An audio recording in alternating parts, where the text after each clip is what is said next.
mettre fin à la crise qui sévit au sein de la CEMA-GKS, à savoir la coordination des mouvements et des associations proches de Guillaume Soro, le cabinet de Guillaume Soro a convoqué les deux parties en conflit pour partager avec elles les propositions de sortie de crise. C'était au cours d'une rencontre tenue mercredi 15 juin 2022 à Cocody. Si le camp de Koulibaly a répondu à l'appel, celui de Pacom Anzien a boycotté la rencontre. Joint pour en savoir davantage sur la raison de son absence, M. Anzien estime que 2 points à l'ordre du jour n'étaient pas suffisamment clairs à ses yeux. Le cabinet qui a souhaité qu'il se rende à la rencontre pour poser ses desiderata, l'ordre du jour d'une réunion étant toujours soumis à approbation avant le début des discussions. N'empêche, la réunion s'est tenue sous la présidence de Mme Anne-Marie Bonifon, coordonnatrice GPS au Côte d'Ivoire, qui a livré un message introductif conciliateur. Notre présence ici, c'est pas pour trancher qui a raison ou qui a tort.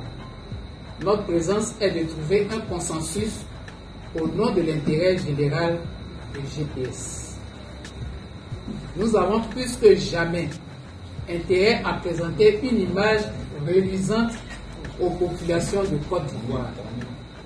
Notre rôle à nous est de rechercher l'unité de tous les acteurs au sein de la grande famille du GPS. Dès lors, le cabinet a fait connaître les 4 mesures idoines pour concilier les deux parties afin de permettre à la CEMA-GKS de jouer pleinement son rôle régalien dans l'arène politique ivoirienne.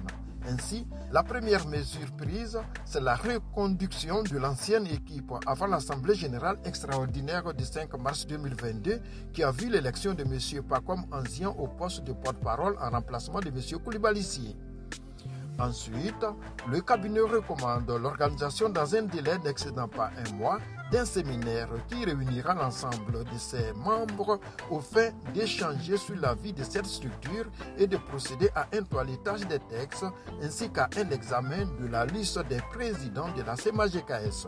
La troisième mesure, le cabinet reconnaissant l'urgence du renouvellement des instances de la CEMA-GKS demande l'organisation dans une période consensuelle validée par le cabinet d'une assemblée générale pour procéder à l'élection des nouveaux dirigeants.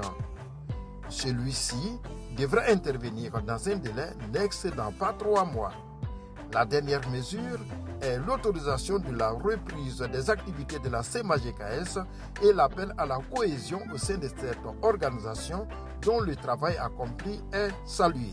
Le porte-parole de la CEMA-GKS qui, avec beaucoup de réserve, promet de faire revenir la fraternité au sein de la fêtière commune.